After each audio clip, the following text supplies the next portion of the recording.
Welcome to the Wizard of Radical Self-Respect, everyone. My name is Jared Mello, and I'm the Shepherd of Black Sheep. As the title suggests, we're going to go over a video today that says, narcissists just don't exist. It's an illusion. And what this guy does here, it's something that I'm not calling him a narcissist, but there's a lot of people who are spiritually narcissistic. Many of them can become cult leaders. They have this very deceptive and flowery language that it can trick people, right? It can trick people and suck them in. And then when push comes to shove, what it does is it gets people to ignore their boundaries, ignore their intuition, ignore their gut feelings, and then they go down and follow these other people. So if someone isn't familiar with cult dynamics, narcissistic dynamics, religious narcissists, or spiritual narcissists, it can really be a problem.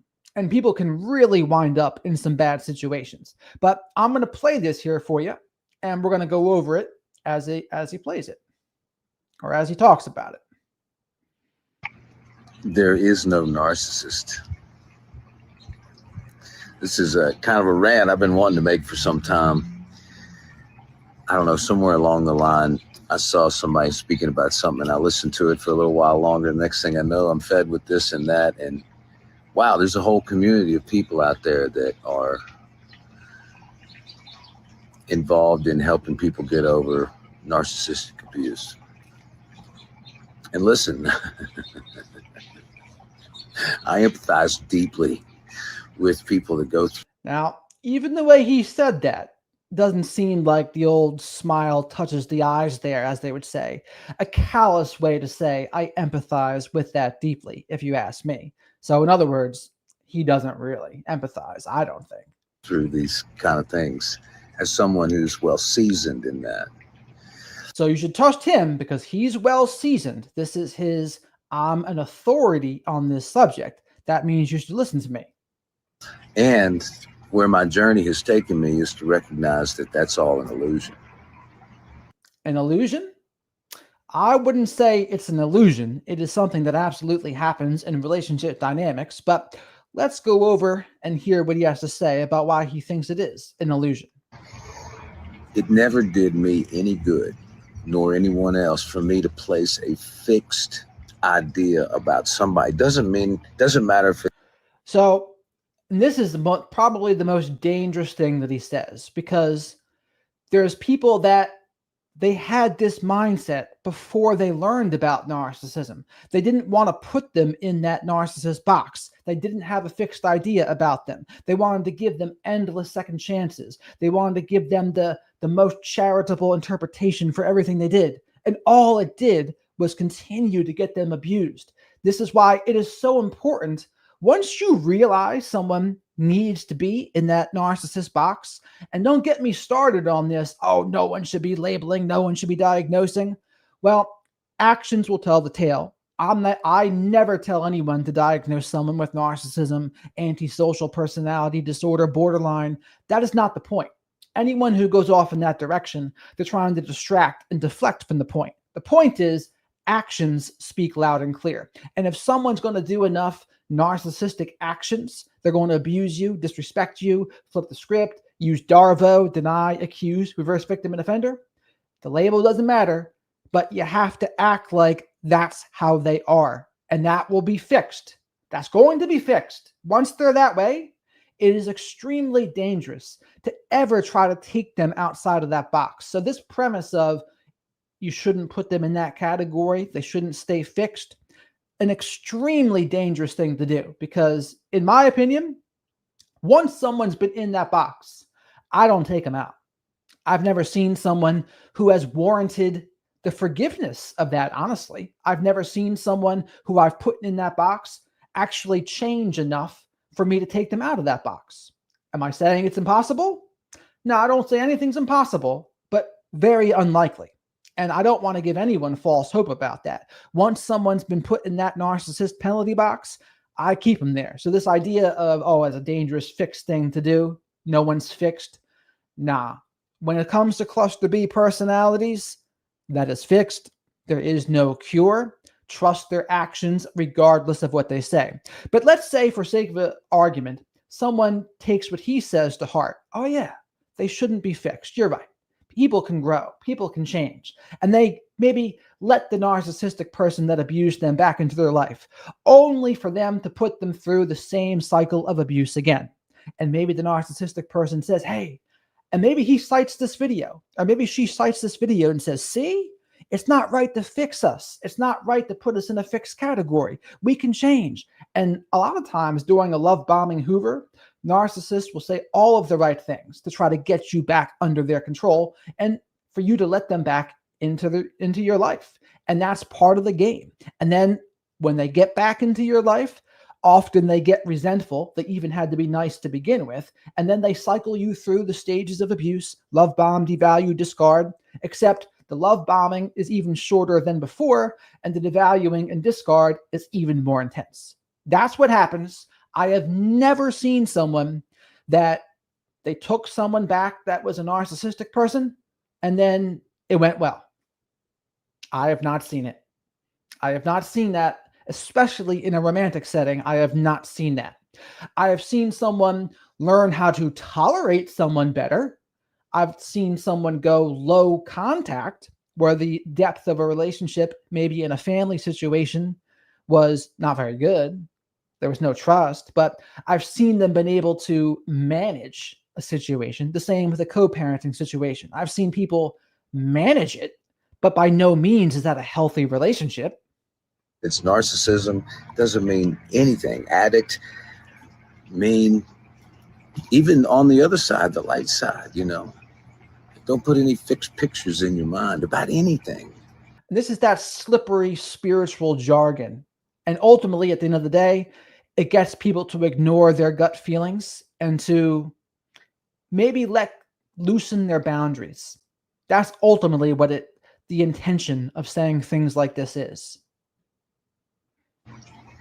Because we attract every situation, every person, every relationship in this school of love, the school of learning love, so that we can learn from it. Now, So even the way he framed that, we attract it. It's like, do children attract their parents? Did the person who is SA'd, did they attract that into their life? Is the person who gets like killed by someone, they attracted that? That's part of that spiritual mumbo jumbo. There's some truth in it sometimes, I could say. Like, all right, sometimes there can be like energies can attract one another. But as soon as you make it a black and white thing like this, oh, you attracted this, I don't like that. And then he's going to go on to say, well, I'll let you hear him. If you've got to extract yourself, extract yourself. But most of the people that are ready for this kind of teaching are ready for this kind of teaching, placing it above so that if you're not ready for it, it's a subtle way to belittle you and say, oh, you're not ready for this. Only people who are on a certain level are ready for this. You see how slippery and sneaky that is? in a different place. There is no narcissist. You're seeing a reflection of what's in your own mind. The job. And that's the other thing they always say too. A lot of people that I have considered narcissistic in the past, they'll say, to the extent that you see narcissistic behaviors in others is to the extent you have it in yourself. That's a built-in flipping of the script. That's a built-in Darvo: deny, accuse, reverse victim and offender. And it just so happens the people that I would consider narcissistic, they're the ones that love to say that the most. And going back to the attracting part thing, there's a big difference between trying to learn from a situation that has already happened. You had a narcissistic parent. You were in a relationship with a narcissistic person. Okay, I do think we can try to learn from the situation.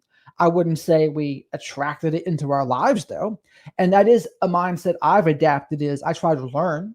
Because as Jim Carrey said, he's not sure if life happens for you or to you, but he tries to act like it happens for him so he can best handle obstacles as they come by in the most pragmatic and helpful way possible. I can get behind that. And the big part about it is he has the humility to say, I don't know. Like, I don't know if it's for me or to me. And implying if bad things happen to people. It doesn't mean they attracted it. It doesn't mean they deserved it. Sometimes bad things just happen. And that's my big issue with some of the spiritual stuff, is They tell other people how it should be for them. I have a mindset I've adapted towards my own life, but it would be pretty invalidating / toxic positivity / spiritual gaslighting for me to tell others across the board, this is how it is. You need to think of it this way. And if not, it just means you're not ready for it. That's obnoxious. I share what I'm doing. And I like what NA and AA says. They say it's a program of attraction rather than promotion. That is something that so many people get wrong. They try to promote their ideology. They try to promote what they're doing, where in reality, if they really just lived it, and if it was so great, other people might say, oh, this is how he's doing what he's doing. I'm curious now. Maybe I'll try doing what they do. But having that humility piece is the piece that a lot of the spiritually narcissistic people, they are missing that part. And it's the same thing with a lot of religions too, where they all think our way is the only right way. I don't buy that. I don't buy that. I'm a omnist. That's someone that believes that there's truth in every religion, but there's not one right way. That's how I see it. Is to sit still and purify that. When you purify that, then your external circumstances change. That's the law. You fixate on it. Lesson's going to come through the back door eventually. You can't avoid it. All right. Hope you're having a great day. God bless.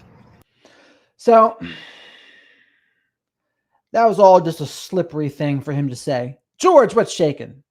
I don't know who that is. Someone sent that to me in my box today and said, this is an example of mass gaslighting. And I said, yeah, it's the spiritual gaslighting variety.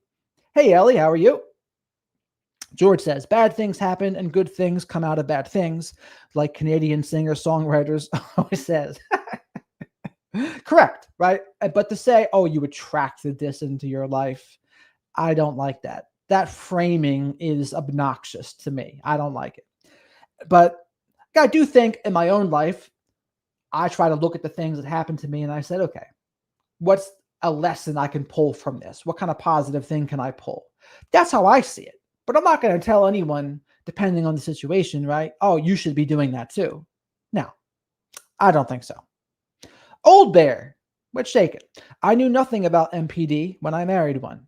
And that's a very common thing. It's a very common thing for people to not know anything about it until it's too late. But those spiritual narcissistic types, they can be very slippery. And especially before someone understands narcissism, they do the spiritual gaslighting, where they twist and distort spiritual principles.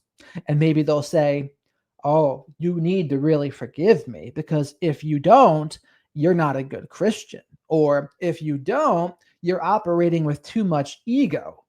Or if you don't like something that someone did, maybe a male guru made a pass at a female student, we'll say.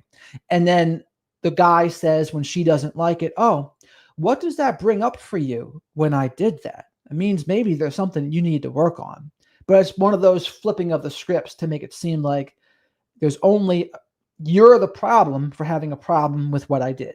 And those spiritual narcissist types, to me, they're the most tricky because it's a covert variety for one. And for two, it's not as blatant as the religious ones. It's sneakier when the spiritual folks do it.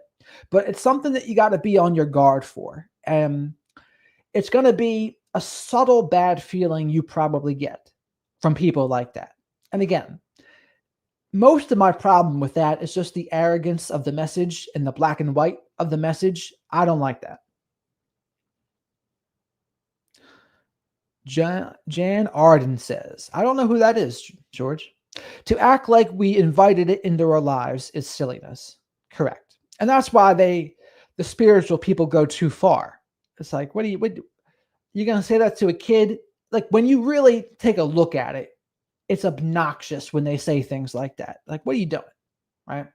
And again, what happens is they take something a lesson that could apply in some cases, and they try to make it apply to all cases. And it's just not accurate. I'm hanging tough. How are you, Jared? Glad for this live. Yeah. I had a good day today. Had a busy week of interviews last week, trying to set up some more interviews this week. And those interviews did pretty good too. Dr. Salerno's did well. Dr. Taylor Burrows, when we went over Sadia for the first half and dating stuff for the second half, that went well. Dr. Z's went well. And we'll see. We'll see. One person I might interview is someone I interviewed before called Grace Stewart. She's a little more right-leaning in the Instagram space, but I was seeing people rip her a new one because I think she mentioned something about Charlie Kirk. And there's this woman who ran in there and said, I want you to take down our podcast together. She was a guest on Grace's podcast. And then she said, you need to take my episode down. All because they disagreed about something. And I thought about that for a minute and I said, you know what?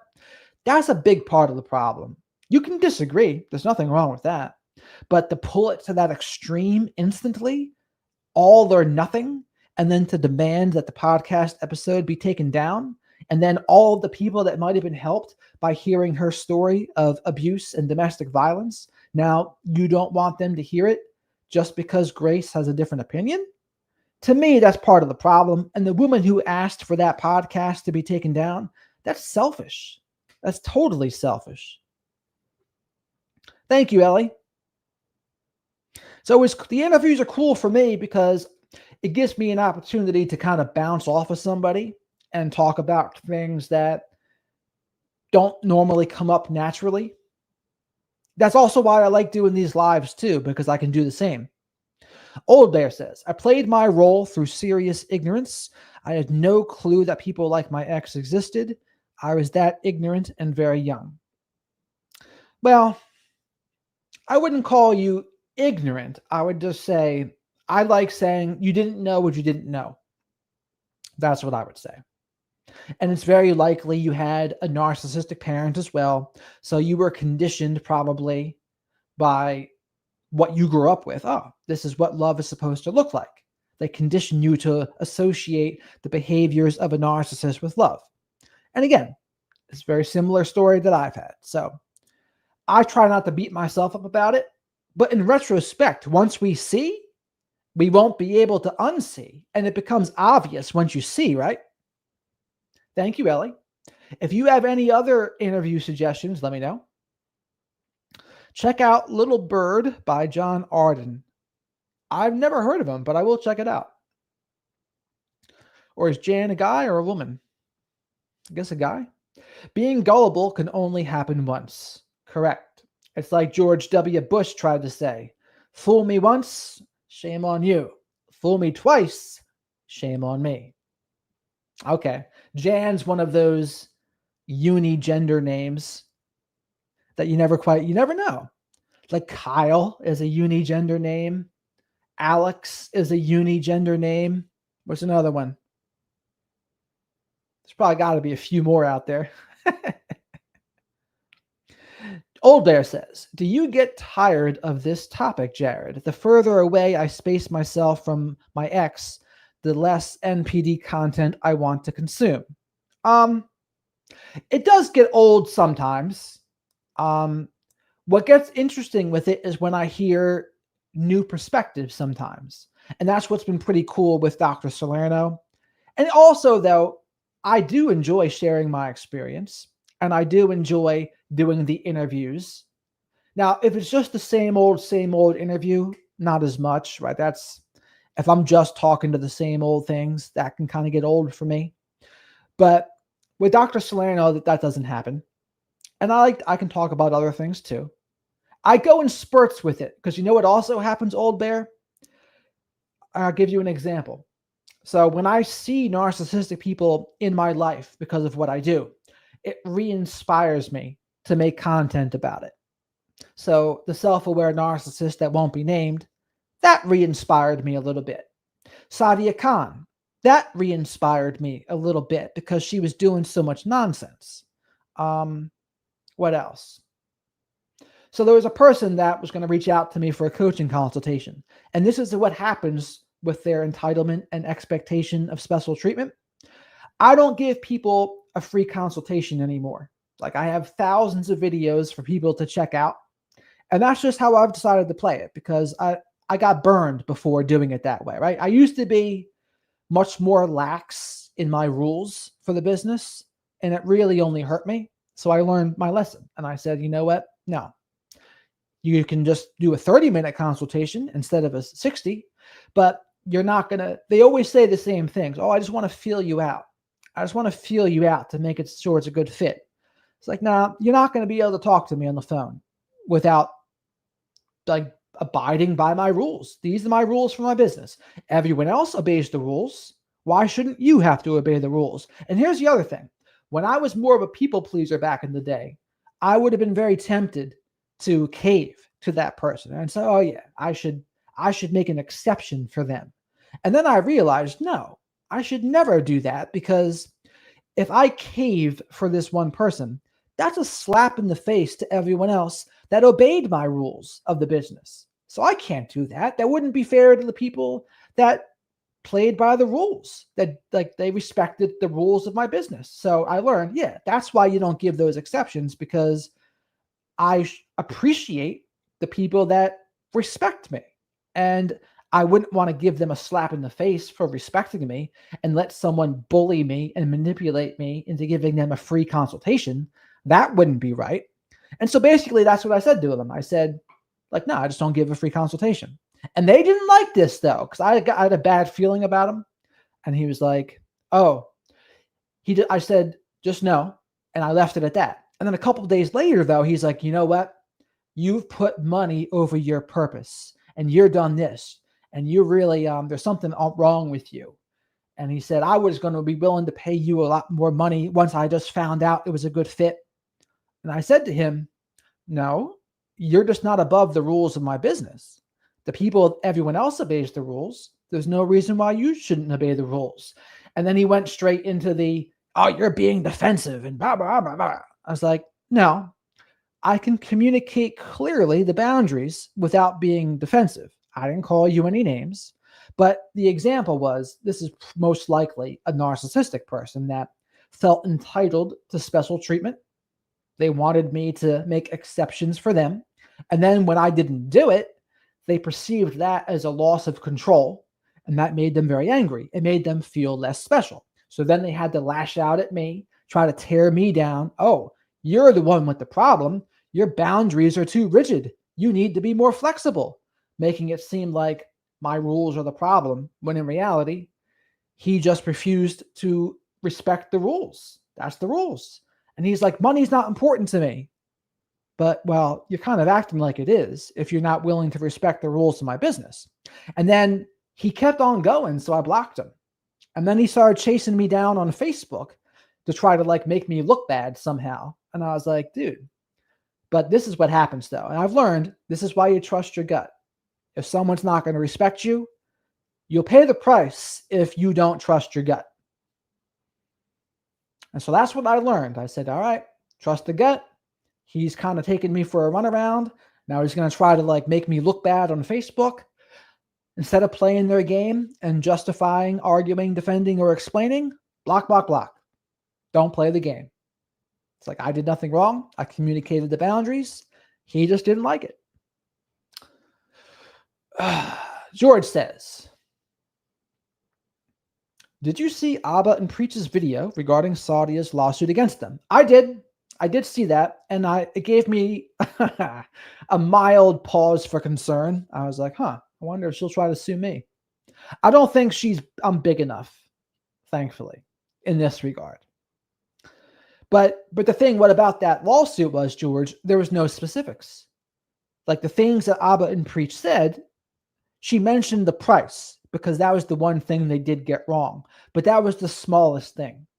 Like they said the price was $8,000 an hour. That wasn't accurate. The price is $8,000 for her coaching package. But that's whatever. The real problem was her lying and the fraud of her certificates. That was the problem. So that wasn't a lie. And that's the part she didn't dispute. So she might say something about the prices, but outside of that, I don't think she has a case. Old Bear says, your videos have been incredibly helpful. I appreciate that. Let me know, Old Bear, if there's any topics you would like to see me go over at a point. Angela, Welcome to the chat. How are you?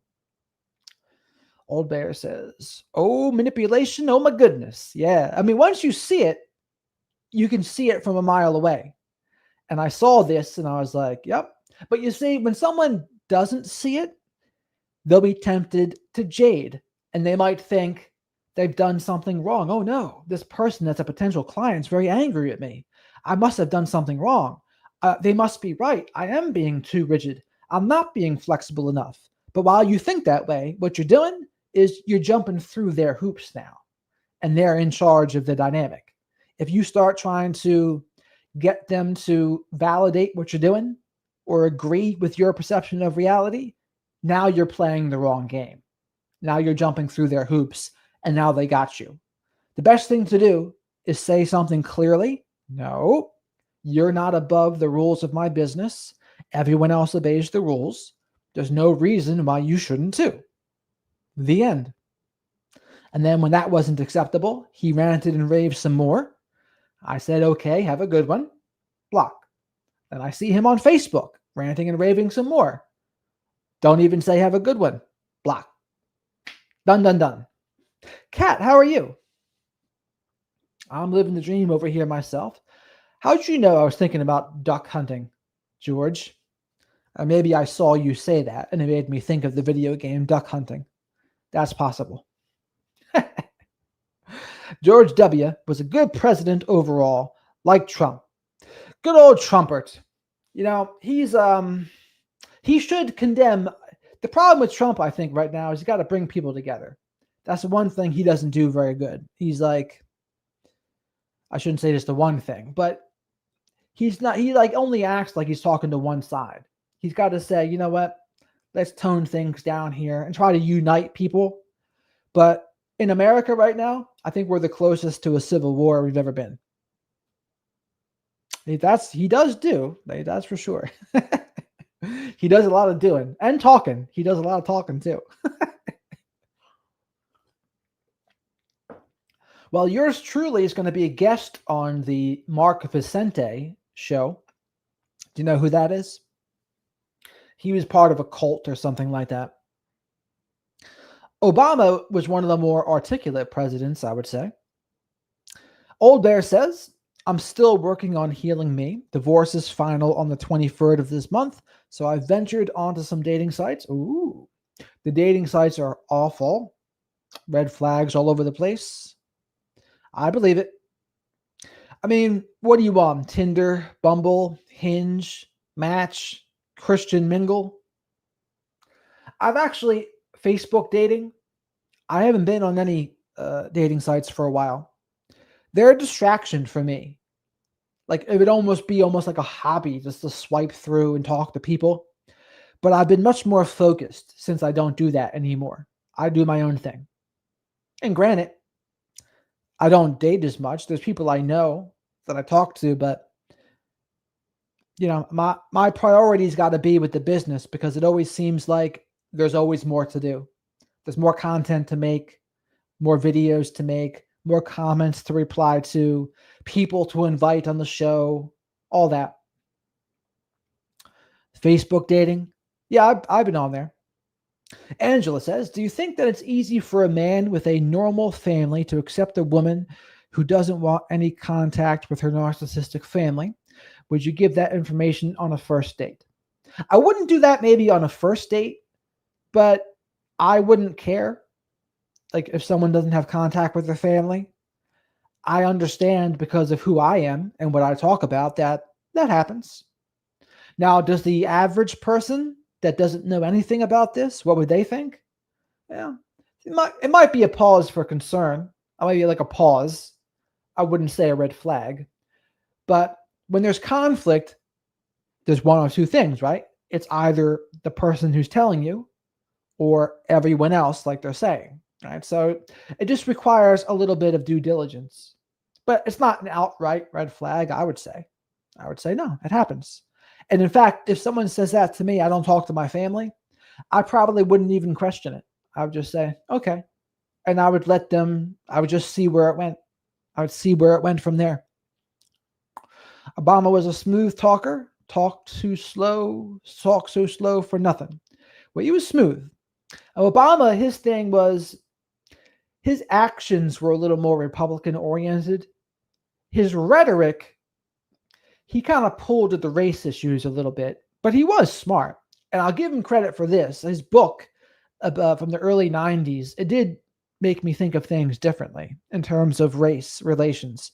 And it got me thinking about how Black people must be thinking about things. And I didn't realize it, but they think about race all the time. And as a white person, you could say, well, that's just something I haven't had to think about very much, or not as much, we'll say. But for them, they do.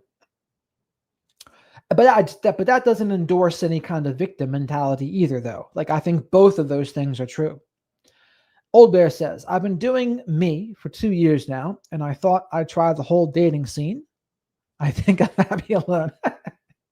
I don't blame you. It's tough. But here's the thing. I think the better you do that, the better you'll be able to attract.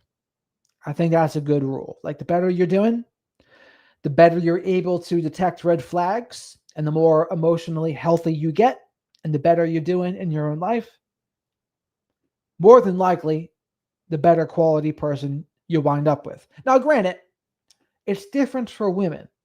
Women more have to sift through the possibilities. They got to sift through their potential suitors. With men, we have different, right? We're the ones that are, quote unquote, supposed to be the hunters, and we're seeking. Women on the dating sites, they're more receptive, like people are coming to them, unless it's Bumble, where the woman has to reach out first. Angela says, Trump doesn't represent Christians. Trump represents himself.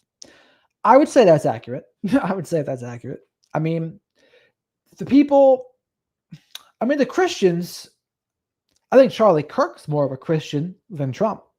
I think that's for sure. And you can say Charlie Kirk, he might have twisted and distorted things too. But even so, I think he had more faith than Trump, I would think.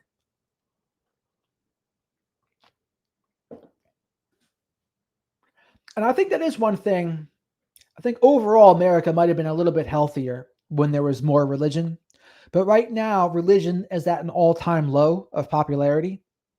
So whether it's Catholicism, Christianity, Judaism, less people are religious now than ever. And I don't necessarily think that's a good thing.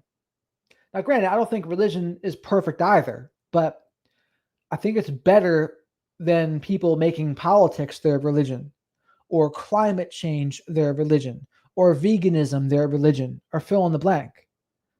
Because, I mean, Republicans, they might make just politics their religion, or the religion of power and money. But I think a lot of humans have a spiritual-sized hole in their souls, and it's going to try to get filled. A lot of people don't agree with that, but I think it's true. Old Bear says, I had a guy friend who said, why are narcs so drawn to you? That told me I still have healing to do. I can see them clearly now, but they must not realize that I can yet. Now, why would he say that, though? Are you attracting a lot of narcissists? How do you attract someone who wants to share the same purpose? Angela says. I would say you live it. And you remember, it's more important to be the right person than to find the right person. And when you are the right person, you live your values, you're more likely to meet someone who is living their values that are congruent with yours. Now, granted, as a woman, you always got to be skeptical of the man that just wants sex, and men might say things to get that. I fully understand that. But, and that does change it a little bit. But Old Bear, why would that person say that? Have you dated more narcissists since then? Angela says, you attract narcissists because Angela, you hate cryptocurrency. There's some narcissists in crypto, but there's narcissists everywhere, Angela. There's narcissists in church too. Old Bear says, I must still be attracting them. But why did he say that, though? Why did he say that? That's what I don't get. But here's the thing.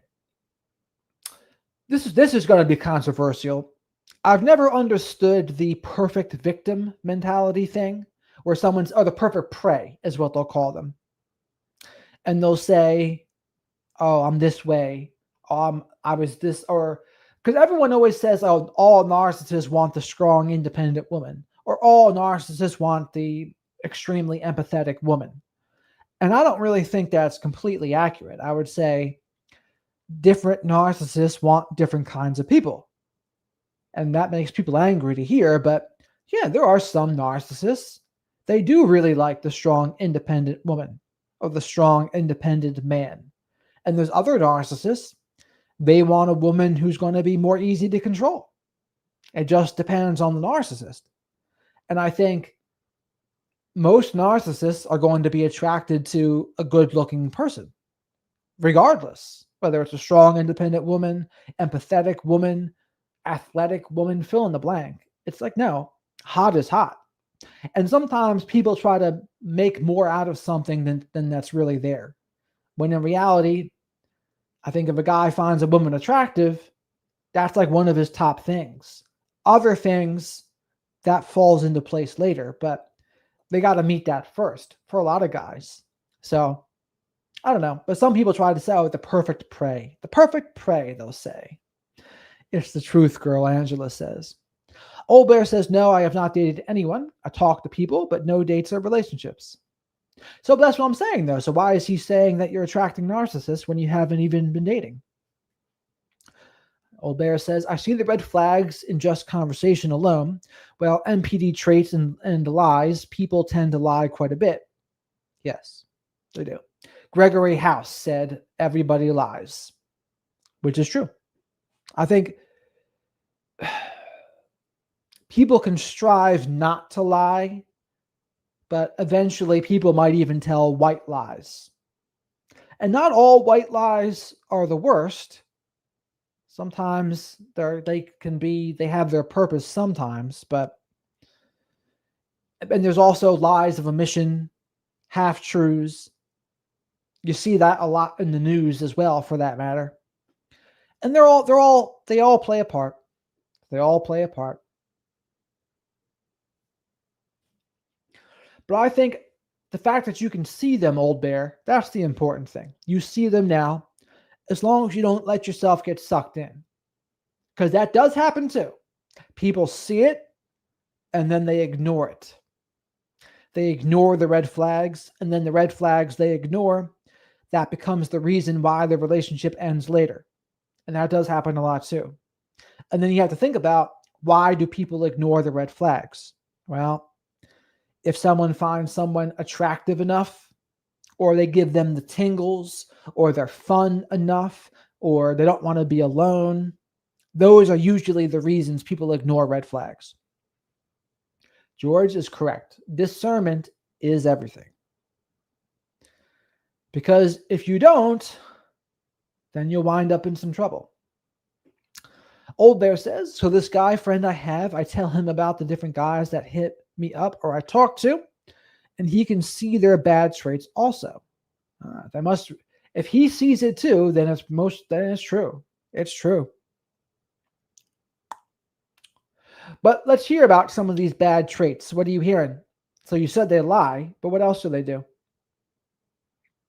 Angela says, the problem in my love life is that I don't find anybody with potential. I can't find the perfect candidate, and I can't even start the relationship. What can I do? Well, don't let perfect be the enemy of trying. If you wait for someone to be perfect, you'll wait forever. That's the problem. And I think at the end of the day, most people are going to have to settle a little bit.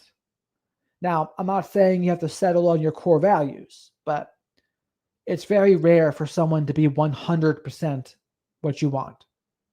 I think you can get close. They can get 90%, 80 to 90%, but 100, that's tough. Old Bear says, I used to have awful discernment, but I'm getting better at it. That's good. Love Bomb, talk about how I'm the greatest. Future planning. Yeah, if they're doing that already on a dating app, and you haven't even met them, yeah, that's a little too soon. That's a little too soon.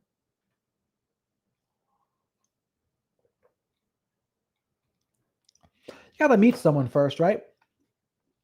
And that's the thing with dating apps. There's so many steps before you even meet them. You talk to them, you get a phone number, maybe you set up a date. Rising Phoenix 53, how are you? Hello. Thank you Thank you for helpful work on this channel. I would like to ask your professional opinion. For a woman who stood in a marriage with a narc too long, are both abuser and abused at fault? If so, equally? No, they're not at fault equally at all. I think like no one's perfect in a relationship, but that is not the same as having equal blame. The abuser is like 98 to 99% the problem. The 1%, the 2% that the abused could do better is maybe if they overlooked red flags or something like that, or they just, for whatever reason, didn't want to be alone or something like that. But at the end of the day, it's the abuser's fault. And that's the abuser's the one to blame, not the person being abused. But that doesn't mean that there's nothing for the person who is abused to learn. But that's not blame. There's something they can learn later.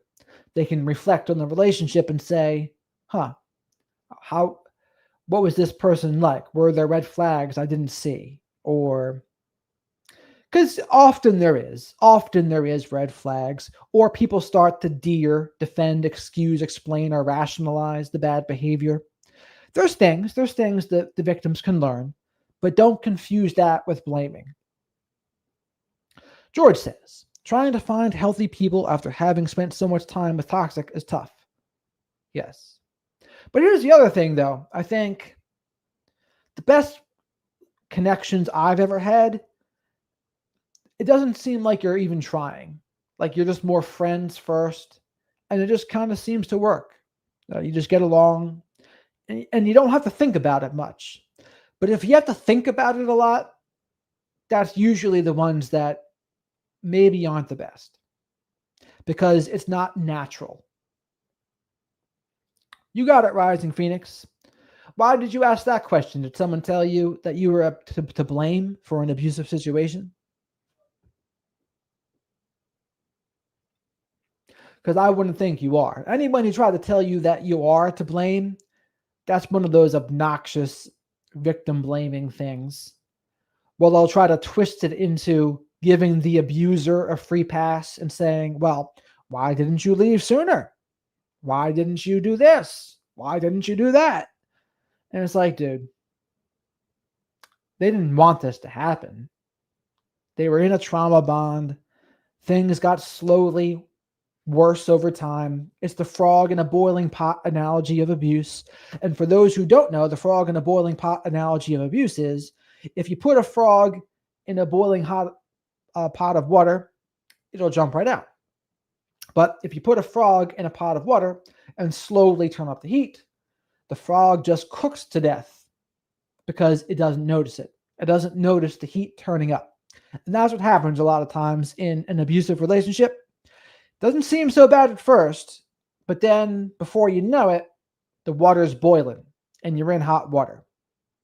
So, and that's the thing, to prevent against that in the future, you think, what were the beginning signs there? Were there any signs that could have been the case?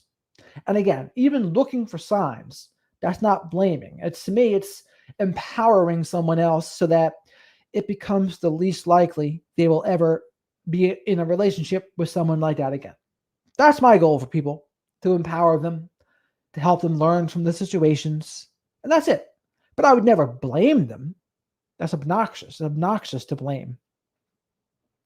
Old Bear says, Rising, I beat myself up when realizing who I was married to. It's a tough journey. It's very common, Old Bear. Ruminating is very common. Beating yourself up is very common. Being embarrassed that you didn't see it sooner. Those are all the things I hear a lot. And it's understandable. It's understandable to do that. And If it was as easy as just snapping your fingers and having it be over, then everyone would do that. Everyone would just snap their fingers and all of a sudden they would stop. Oh, no more beating myself up, no more ruminating. So what I say to people to do instead, though, is let yourself feel the feelings. You got to feel it to heal it. Let yourself feel it. Accept that you're feeling it. Own it. And the more you do that, paradoxically, the faster you'll get through. But if you fight it, that's not the way to go, in my opinion. Don't fight it. Let the emotions flow through you. Angela says, do you believe that God or the universe sends you signs when you meet the right person? Yeah, I think that's possible. I think that can be a thing. And I think some of the signs would be just like your gut intuition. 30 years in abuse was a lot to beat myself up over. Yeah, I mean, 30 years is a long time. I'm 40 years old, so that's 3/4 of my life. And that's a long time. So anyone who says to you, yeah, you should snap your fingers and just be over it, it's not really how it works. Not how it works. It takes some time. It takes some time to get over it. And that's just life. Yeah, it is what it is. Shit happens. Absolutely. And life also goes on. And as Mel Gibson said in Braveheart, all men die, but not all men really live. So you must have been 19 years old when you were with him. That's young. In this day and age, that's young. But this was 30 years ago, so 1995. Rising says, I assumed because I allowed myself to stay. Many friends and family have said it was my fault as well. Can negate the fact that still the abuser's abuse was evil and abusive. Now, the last part is the correct part, right? The abusive person's behavior is the problem. Your family and friends that were blaming you, I mean, they're just showing they don't really understand abusive relationships. Now, where it can be frustrating for the friends and family of an abused person is if the friends and family see the abuse and they're trying to get the abused person out. They're trying to get the victim out, but the victim doesn't want to go. The victim wants to stay. The victim's in a trauma bond, and they keep on defending their abuser to their friends and family. And in that case, for the friends and family, that's a frustrating situation because you see it. You see the abuse. You're trying to rescue your friend or family member, but they just don't want to hear it. And in that case, I've heard sometimes the friends and family cut off the victim themselves in that case because they just don't want to deal with it. And that's a tough one. That's a tough one to deal with because I can't tell anyone what their boundaries should or shouldn't be. But if the victim's like bringing the chaos of their relationship to them, that's a tough spot. Angela says, narcissists approached me in the past because I used to believe in fairy tales, but now I'm more realistic and mature. Yes, narcissists do enjoy the love bombing into fairy tales and happily ever afters and soulmates. All bear, yep, very young and no internet, 1995, started dating, married in 97. Whew. Quick, so you're married at 21. Outsiders know nothing. They're not in your skin. Correct. The problem is also when the victim doesn't see it themselves. Sometimes the friends and family see it before the victim does, and they try to convince them. And it's actually a tough situation. Like, how do you talk to them? If they don't want to see it, they're still being a flying monkey for their abuser, even though they're in a trauma bond. What do you say? And honestly, when people come to me with this kind of situation, I say, there's not much you can say. I would just say to them, hey, I'm here for you if you need me. If you want to talk about anything, you're free to do so. And you actually have to give them the emotional safety so that they feel comfortable coming to you. You can say that, but if you also don't have the emotional safety to back it up, they're not going to listen. They're not going to do it because they don't feel emotionally safe with you. But that's what I would recommend. Tell them that they can come to you whenever, and it doesn't mean they will. It doesn't mean they will, but at least you put it out there. You were likely heavily manipulated, rising and constantly lied to. Yes, it sounds like it. If they were to blame her about it, yeah, that's a problem.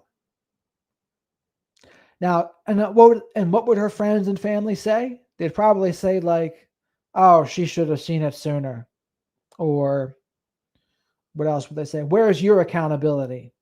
Those kinds of things. Old Bear, our grown children saw it before I did and begged me to get away from their dad. My family tried for years, but it took our kids to finally break me free. See? That's exactly the situation I'm talking about. So your kids saw it though.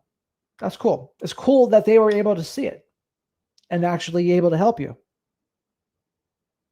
Yeah. Coulda, woulda, shoulda, coulda, whatever. Yeah. It's just an obnoxious thing to say, right? Like, oh, to blame the person being abused. Like they're going through an awful time. And then you're going to tell them, where's your accountability? It's all your fault. What? Angela says, a few weeks ago, my friend Charlize Reed left his narcissistic husband after 30 years, and she has been incredibly happy. I met her on YouTube because she is always watching videos about narcissists. Charlize Reed. And you mean her narcissistic husband. What channels did you meet her on?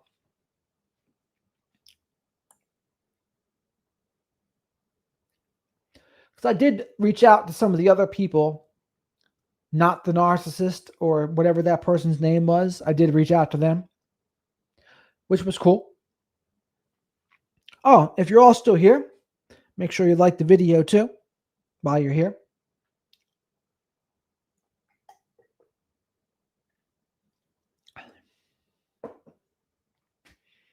The Game Exposed is an excellent channel.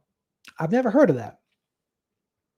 It was all over the place, hard to explain. He bombed them as well. They saw his ways, but still enjoyed his attention. Some of the fam and friends were narc and toxic as well. Ellie, thank you. That's usually how it goes. It's usually the narcissistic people that are the most likely to defend another narcissistic person. It's similar to them being on the same team. They just notice, oh, this person's like me. I'm going to defend them. And it's kind of an unspoken thing they got going on. It's wild. But I've seen that happen a lot. Where if you tell a narcissistic person about how a narcissistic person is treating you, they are very likely to take the narcissist side over yours. Narc Daily. Is that the person that Narcology Unscripted? Is that one? Who's the guy that was Narcology Unscripted? I'm not sure if he's still a thing or not.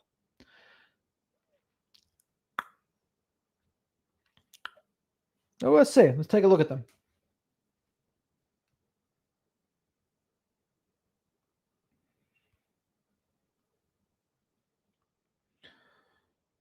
Narc Daily. Okay, I've seen him. You are not alone. I'm subscribed to him. I never see his videos. The algorithm doesn't promote everyone.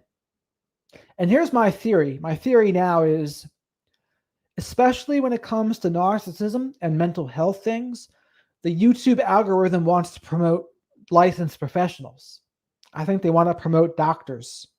But the self-styled experts and coaches like me and him and people like Richard Grannon or Michelle Niev's coaching or anyone who's also a coach, they don't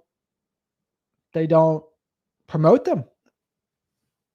Maybe I should invite Narc Daily on the channel. How about that? Maybe that'd be a good interview, huh? Let's take a look at his views.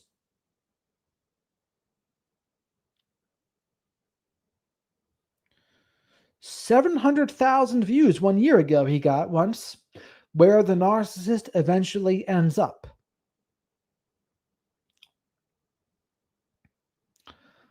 But since then,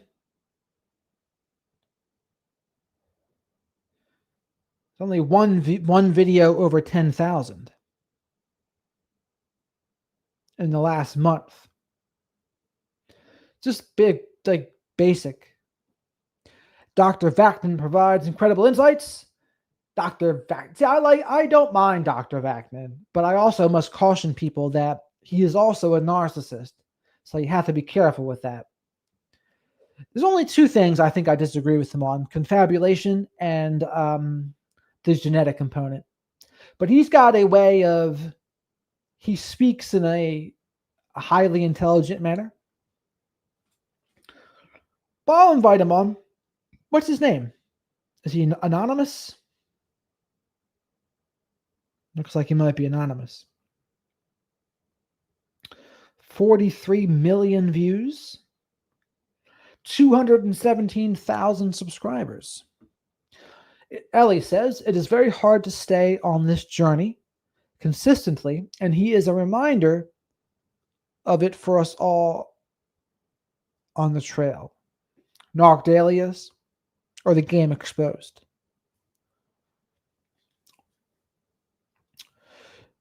Yes, he's the only self-aware narc that I'll watch. I would actually even say HG Tudor is actually more digestible than Sam Vaknin. HG Tudor talks about more current events, but he doesn't do it in as sophisticated of a language that Sam Vaknin does. So it makes it easier to understand, in my opinion. Angela says, do you believe in the law of attraction and affirmations to manifest things? Yeah, I believe in affirmations. I write down affirmations every day. Do I believe in the law of attraction? I don't believe in it as a rule of thumb. I try to act as if it's true, though, if that makes sense. I try to act like if I'm doing the right things and owning my power and doing the best I can, I'll attract good things into my life. Now, does that mean that some bad crap can't still happen? No, of course it can still happen. Does that mean I attracted it? I don't think so. But I try to act as if there's more truth to it than not, if that makes sense. But I wouldn't ever gaslight someone and say, oh, you must have attracted that abusive person. What's wrong with you? It's like, no, I think that's obnoxious. Was the game exposed? What's the other guy here? But do any of these people go live like me?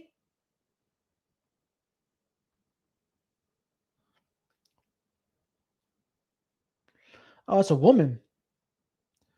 110,000 subscribers. I've never heard of her before. Is she about dating or narcissists? Would you resist persists? You sound like Corey Wayne. Gotta feel it to heal it. Would you resist persists? Danger Will Robinson. Ethel or Ethel. How are you?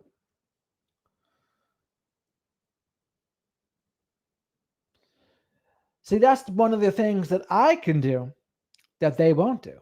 I don't know too many of them that go live on YouTube, do you? I don't know anyone.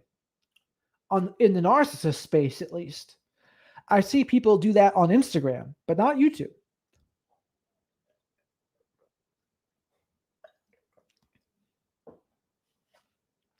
I still fight with numbness. I have a peace and a level of happiness, but I still have days where this doesn't feel real. Yeah, that can happen. A surrealness, for sure. Yes, self-aware narcissists make live videos. Who does? Lee Hammock? He probably does. You're right about that. And the other one, who will not be named, also does, now that you mention it. The tarot readers are narcissists on narcissism. That doesn't surprise me either. That is true. Magic Mike, how are you? What are the tarot readers? They read tarots on narcissism? Are they going to the school of Cece? The Vibing with Cece school? I'm sure she goes live too, now that I think of it. But she's not on YouTube as much. She goes more live on Instagram. You know what? I feel like I should invite CC onto lives because I think she'd be a good addition. Same with my friend P-Dubs. And we can have like a back and forth because she's good at the dysfunctional family stuff and she's good with the CPTSD, narcissistic abuse, cyber stalking. Oh, is that what they do? They pray for answers and they deliver. Okay. How do they do it? Are they just, what are they just reading blind, or are they doing it like for someone specific? I don't know what it is either, Angela. Who does it? Dr. Tamara Hill? Or is that just someone else who does it live?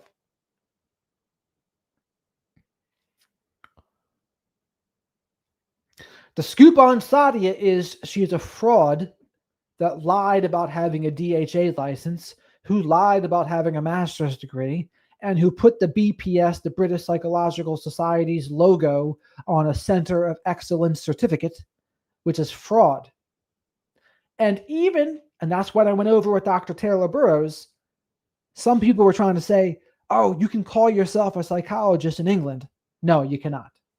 Hoorah, Phil Bradley, you are not late. You're like a wizard. Wizards neither arrive late nor early. But Sadia, psychologist, you're not allowed to say you're a psychologist, even in England. And she would always call herself Sadia Psychologist. I'm a psychologist. No, you're not. And everywhere else in the world as well, you've just deceived people, and it's ridiculous. Ethel says, so I'm feeling a lot better. I pushed out all the bad narcissistic people out, and I'm actually feeling pretty good. Like myself, these narcissists can do whatever. It doesn't bother me because I'm a good person. There you go. That's how you unsubscribe. That's unsubscribing. I love it. And Sadia is cooked. I hope she stays cooked.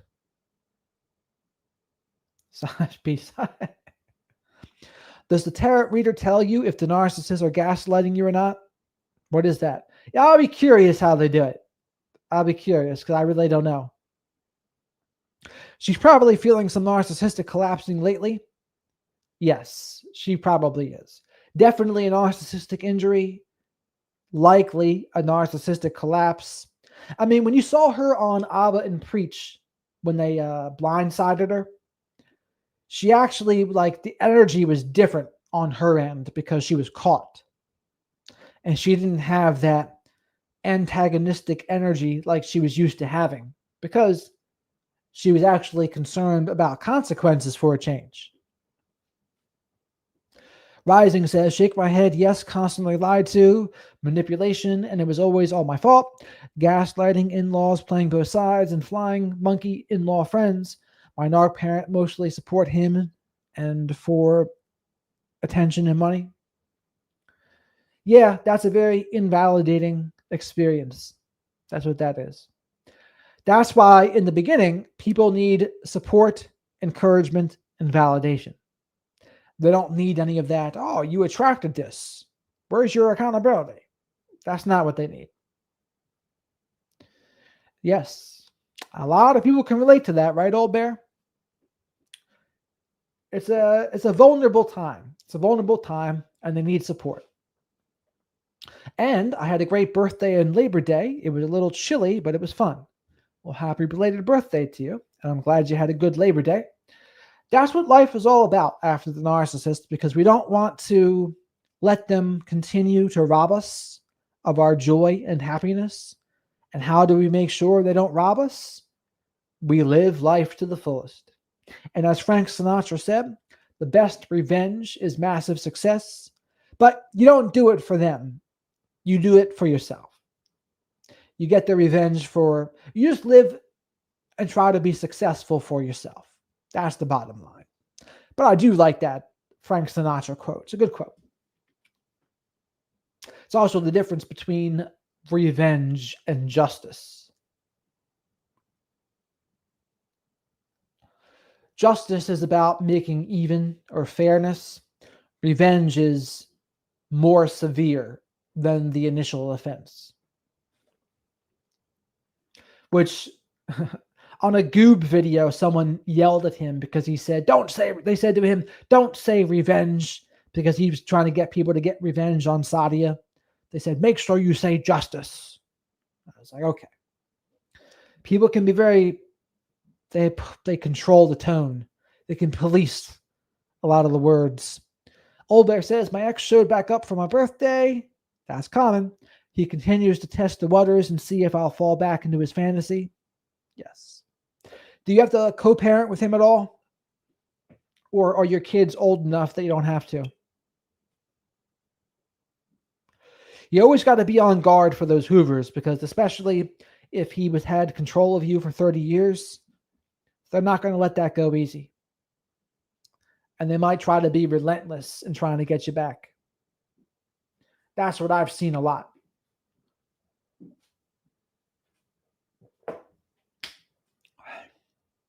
So hopefully you can block him on everything for the very most part, and then do least amount of contact necessary. The mentally disordered have to face all of what they do when alone. We don't get away with anything, even if we don't get caught in public. Yeah, it does seem that way, doesn't it, sometimes? That's why I say narcissists can have a devil's luck, and then some people seem to have the opposite of a devil's luck, and they just don't get away with anything. And if anything, they get disproportionate consequences.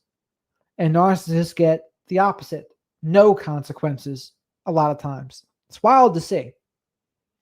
But there's no other term for it. That's why devil's luck is such a great term for it.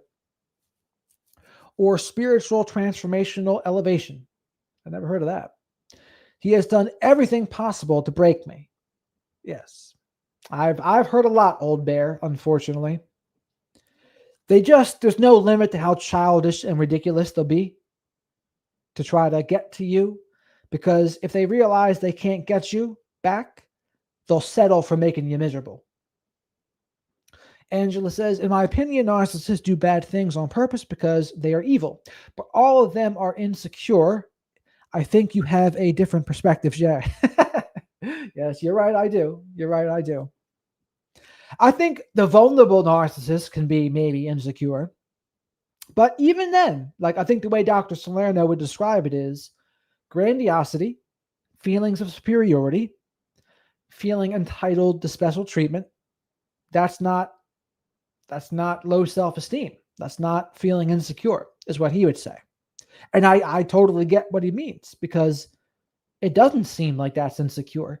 That used to be the old school belief. Oh, they're only acting this way. Grandiosity is a defense mechanism against toxic shame and insecurity.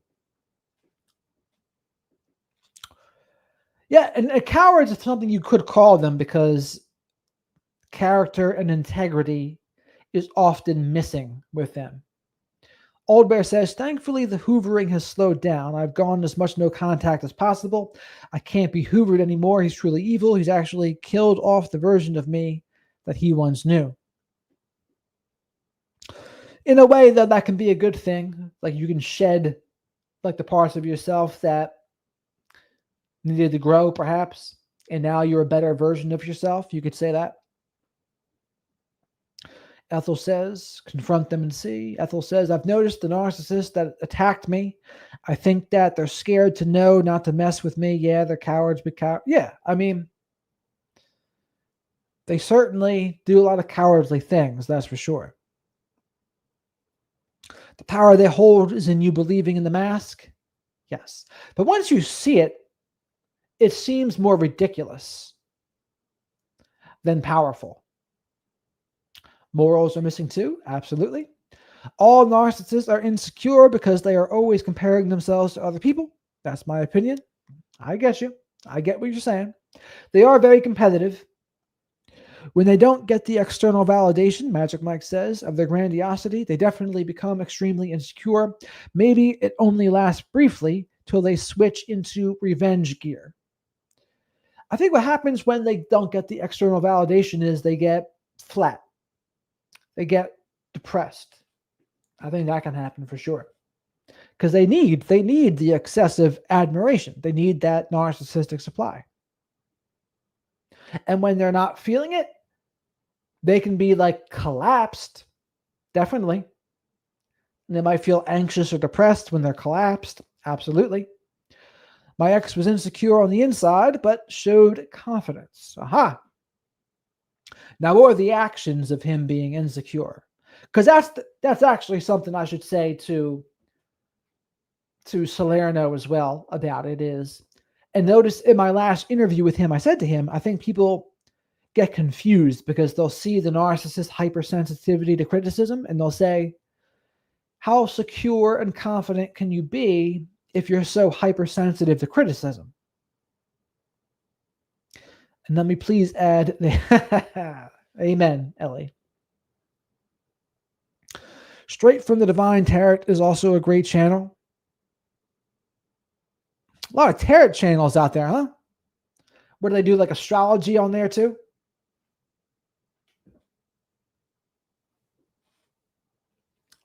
Interesting. But Old Bear, what were the actions? Because ultimately, I think our actions will determine whether we're secure or insecure. And if someone has the actions of someone that is insecure, then that's insecure. Like even being hypersensitive to criticism to me, that is more the actions of someone that's insecure. So I get what you're saying. Well, Magic Mike, I think you watched the last one, right? He didn't mention it like that, but I got to articulate the question better. Because the question would be, our actions. If our actions are the best indicator of what we think and feel, I think he'll just say it's a hyperinflated sense of self, but it's fragile. That's what he'll say.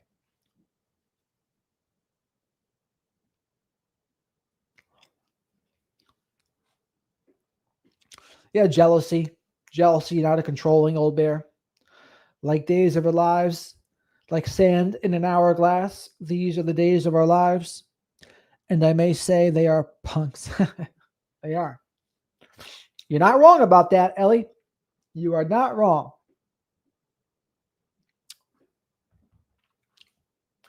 Well, before I wrap things up over here, anyone else have any questions or topics you want to see me go over real quick?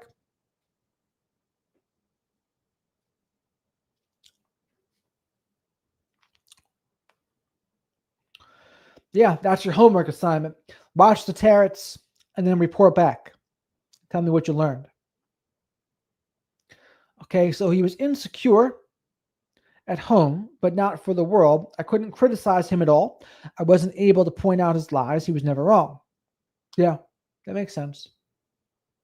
And those are the actions of someone that's not truly confident. Of course, Magic Mike, always happy to help. George says he was projecting, he was cheating or wanted to. That's probably true. Accusations were confessions and a projection of what was on the inside of him. Absolutely. But in his workplace or with friends, he'd exude confidence. Yeah, because image is very important to him. Very important how other people would see him. Jared, what topics or types of subjects do you want to interview? Anyone that can be possibly tied to what I'm already talking about. So whether that's dating, current events, narcissism, mental health, neurodivergence. Sometimes like current events can be tied into political stuff too in a way. We're live, Phil Bradley. We do it live here. Unscripted. We fly off the handle here. No holds barred. I don't even know what I'm going to say next. But this is how I do the interviews too. Like I get like general ideas with the interviews, but there's no scripting with that. No scripts. No scripts.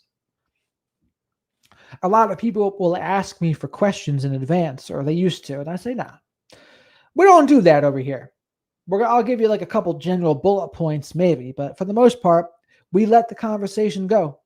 And wherever it goes is wherever it goes. One subject that doesn't make sense to me is projecting. Well, I'll give you a quick explanation of that. They think everyone is like them in a way. It's a cynical way of thinking. Oh, I cheat. I'm on dating apps. So I expect everyone else to be on dating apps too. I expect everyone else to be cheating. So they'll accuse you of what they are guilty of. I prefer unscripted with your vibe and talents. Thank you, Ellie. Some of these other channels out here, I see them, they do the opposite. They're highly edited, and I don't like it. I just don't like the flow of some of them. Jared, do you read books to make your videos? Do you read books? What do you mean? Like books about becoming a better YouTuber? I watched like YouTube content about it, and I've read a book about the YouTube algorithm. But I've just learned over the years, right? And I mean, I'm not an editing wizard or anything like that. That's never been my forte. I'm more of a talker. How can someone rationalize in their own mind that someone else is doing exactly what they are doing? It's not rational. It's like a version of a guilty conscience. They think, well, I do this, and they'll be very surprised if other people don't do it. Do you read books about narcissists? Oh, yeah, I've done that for sure. Many books, Angela. Many books. One's called The Narcissistic Borderline and Schizophrenic Adaptation by Eleanor Greenberg. That was a good book. Dr. Mark Ettinson had a good book. Dr. Peter Salerno had a good book. Who else? I just got another book from an author. Mitchell was his name. Someone who also agrees with Salerno about the new science. And we're going to talk to him soon too, as long as he schedules a date. Offload the shame onto you. Yeah, that's what some people will say. Yes, that I do agree with that. Mark Ettinson would call it emotional hot potato. So they'll feel these emotions that they don't want to feel, and then they'll outsource them to other people so they don't feel them. So if they feel this unpleasant angst, they want to make you feel this unpleasant angst. And that's where the lingering upset effect will come in. And thank you, Ellie. Remember the scapegoat's role, and you'll understand. Like an example, they hid a drug addiction for years, but suddenly you are the one who hid a drug addiction. Or have another family they've hidden, but suddenly you have the secret family. Yes, true. Well, that's the projections. Everything bad is offloaded onto you. That's the scapegoat's role. It hurts my brains. Scapegoat. I prefer black sheep, George. I think black sheep is more of an owning it. Because yes, we could be a scapegoat, but I think the scapegoat can mature into a black sheep. Goats and sheeps. Never really made that connection till just now. The farmyard of the dysfunctional family. The scapegoat's unpleasant role. Very unpleasant. Yes. And no one chooses to be the scapegoat, right? It's really just they are who they are, and then that's just what happens, right? Then usually the scapegoat tells the truth about things, and that's usually a problem, and then they get scapegoated. No sense?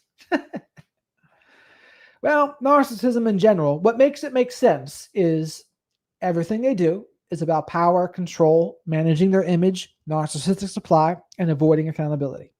Then it makes sense. DJing, what's shaking? Black sheep indeed. The revenge of the black sheep. May I add, they suck. They do. Yes. And we do become the black sheep too. All true. No lies detected. No lies detected. I like the revenge of the black sheep moniker. The old revenge of the black sheep, you know? Well, about running out of thoughts over here now. So the original part of this video is about spiritual gaslighting, and you have to be careful about that, because those spiritual narcissists, ooh, they can be quite slippery. They'll twist and distort spiritual principles. We lose our true nature to survive. Yes. What are your reasons to reject a woman in relationships? I go by how comfortable I can be with them. Like, will we be a good team? Some women are very combative, and it's just not pleasant to be around them. Like, I want to be around someone that's pleasant to be around. And that doesn't mean just let me do whatever I want. That's not what I mean. What I mean is some people, they're just not pleasant to be around, men and women both. And to me, that energy is exhausting, and I don't want to be around it. And so I don't. This was fun. Thank you, George. I cannot listen to the BS any longer. It actually makes my head hurt. It's also illogical. Well, it makes sense if you remember the 5 things. Then it makes sense. Ethel says, yes, they are icky, Ellie. Narcissists act like, I'll say, spoiled brats, because when they don't get their way, they take it out on another person till the person feels bad. Yes. You know what I'm talking about, old bear. There's some people that, here's what they'll do, right? They'll micromanage everything. Everything is a battle to die on. Every hill is a hill to die on. Extremely disagreeable, combative, and it's just not pleasant. That, to me, those kinds of people are exhausting. And there's men like that, and there's women like that. Yeah, when you're sober, there's just no buffer for it. You might be able to tolerate it if you're drinking, but why would you? Why would you want to even tolerate it? I'd actually, if I was drinking, I'd be more likely to tell them off, and it would turn into a big fight. Do you only feel a woman's energy? Do you only have a type? You know what? I end up having a type, but I'm open to many people. But usually the people that like get me, they're a certain kind of person. Like, usually they're smart. Usually they're more of an old soul. Usually they're like a very understanding and friendly type person. Usually. That's usually what my type is. You can tolerate these toxics while high, no problem. But when sober, it sucks. Yes. But again, why would you even want to?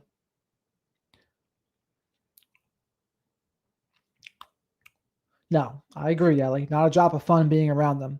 Old Bear says it's way too laid back for people like that. Yes. Correct. Sucks. Sucks is the right answer. And like, you wouldn't even want to, right? Guys have different problems with it, because for men, a lot of times they'll think, oh no, if I can have sex, they'll put up with a lot of things. And that's one of the big things I see where men go off the rails, is maybe they weren't successful in dating. They finally found some woman that like can tolerate them, and they'll put up with all sorts of nonsense just because. And then those guys wind up in some pretty bad spots. Unfortunately for them.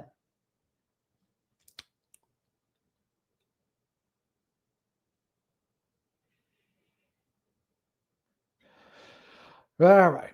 Well, all of you, if you haven't watched the interviews I did last week, definitely check them out. Hopefully there will be at least 2 more this week. And I'm going to try to at least do 2 to 3 interviews a week minimum, and 2 to 3 lives a week minimum. And then the shorts, of course, too. Normal people can't tolerate narcissists at all. Those people are a disaster. Well, normal people, they might get tricked by them. But I'll say someone who's got like a very good sense of self-worth, practices radical self-respect, they're less likely to get sucked in. And that's a controversial thing to say too, because anyone can get fooled, but it's less likely if someone has like a lot of good stuff going on for themselves. People don't like to say that, but I do think that's true. It's less likely. And they turn people against you with their evil mask. Yes. Yes and yes. But drinking is a time when the mask can drop. When they don't get their way, the mask will drop. When someone disagrees with them, the mask will drop. When you can see how they treat people that can do nothing for them, that's another time the mask might drop. I'd say I'm fairly normal, but as a teenager, it was a different story. Oh, you're a rebellious child there? Would you marry a woman with depression who wakes up at 3 p.m. every day, for example? I mean, if the depression is that severe that it's interfering with your life, that's a different story. Depends on how severe. Excellent, Jared. They potentially can fool anyone. Yes. I say they potentially can, right? But I also say the better we're doing, the more we're aware, and the better levels of radical self-respect you have, the less likely. Because there's now, once you're aware and you can see it and you trust yourself, then you'll see it. So when I was talking to you all about that coaching consultation, that wasn't even a coaching consultation yet. I saw it right away.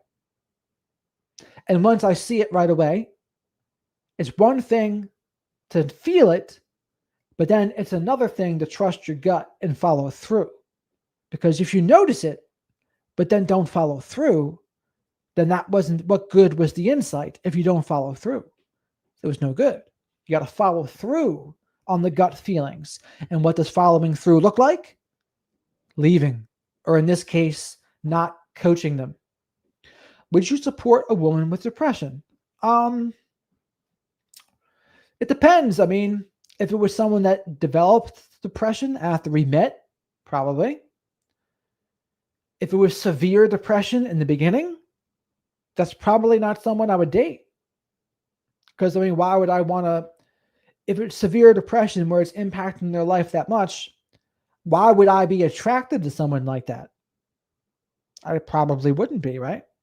And anyone who was attracted to someone like that, I would kind of question their motives. Why are you attracted to this person? Are you just trying to find someone to control? Are you trying to find someone you can bully or something? I don't know. And the same is true for women to men. So if a man's in a terrible position, what kind of woman's going to like a guy in a terrible position? I don't know. A woman doesn't get depressed for nothing. Well, sometimes things happen. Sometimes there's genetic depression. Sometimes there can be hormonal changes. There could be things. Sometimes it's just situational. It really just depends.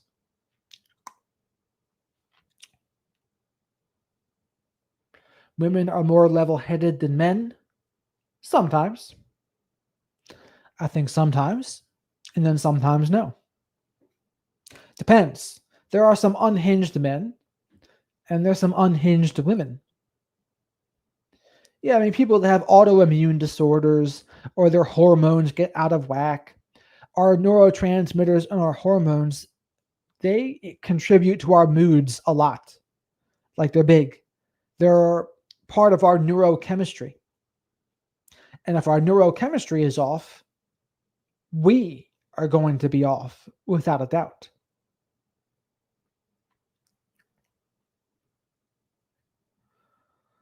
So, but there's a fair amount of crazy women and a fair amount of crazy men. No gender has a monopoly on crazy folks, I'll say. They're there. But in the gender war era, people want to say, oh, it's men, it's women. Just like with politics. It's the Republicans, it's the Democrats, it's the conservatives, it's the progressives. It's actually, there's some crazy folks all around. And you just can't say it anymore, or people are going to get very mad at you. You can support your partner during difficult times, but some people don't want to deal with their problems. Yes, that's true. I had no idea how crazy people actually are. I'm glad I know now. There's all sorts, old bear. Especially as a content creator, you see a different layer of people that you just wouldn't see. Now, you see some of it in a customer service position, if you're a server in a restaurant or a bartender. Yeah, you see a little bit there. You see the undersides.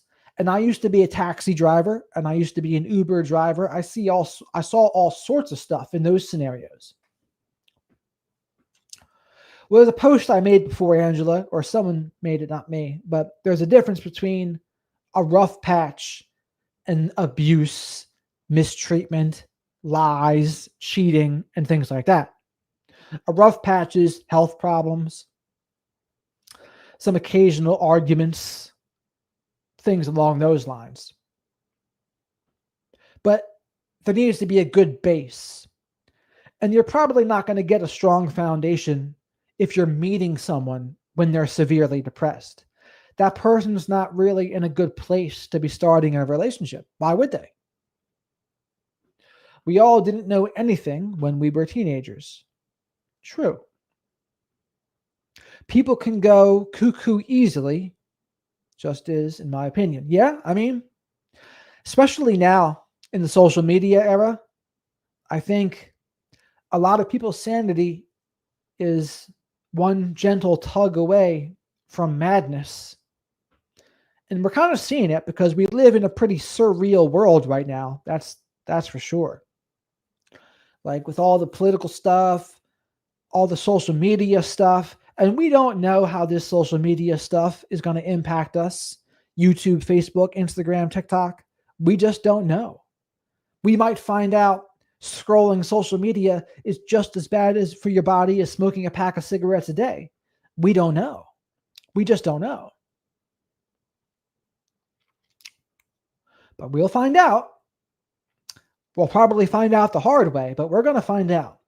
And pretty soon we're going to find out about AI and how bad that's going to be too. That will be pretty bad, more than likely.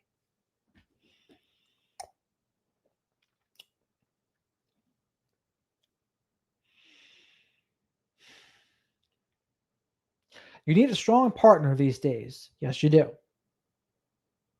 I mean, a good partner can help you out, but it's got to be a good partner. Because I think if you have a good partner, you can become synergistic, which means you can create more together than you could individually. So you can be interdependent, they call that. Right, people are one potato chip away from going nuts. That's true. I mean, we're almost all in the movie One Flew Over the Cuckoo's Nest here. We're not that far away. All right. All right, everyone. I think it's about time to wrap this up here. So Ellie, Angela, George, Old Bear, Ethel, and everyone. Well, more. My ex is juggling multiple women. Dating and hookup sites changed his ability to reach multiple women. I don't worry a bit about what he is doing, but some ladies have tracked me down. Yeah, they're jealous, right? And he might have said all sorts of things about you, but they think, oh no, we don't want him going back to Old Bear. AI will be taking over a lot, Ethel. It's just begun. I hope everyone learns about these toxic people so they can protect themselves. You're like a wizard, Phil Bradley. Not late, nor early. Would you be willing to be the only provider in a relationship? If I was financially able, sure. If I had enough money to do it, I wouldn't have a problem with that at all. But key word, having enough money to do it. If you don't have enough money to do it, now that should be your first priority, right? You got to get yourself in a position where you can. You know it, Ellie. And George, you know Phil Bradley's not late. He's like a wizard. Not late, nor early. Wizards arrive when they are supposed to. That's my motto for my live streams. I'm not late, nor am I early. I go live when I'm supposed to. You too, Ethel. Have a good night. See you next time.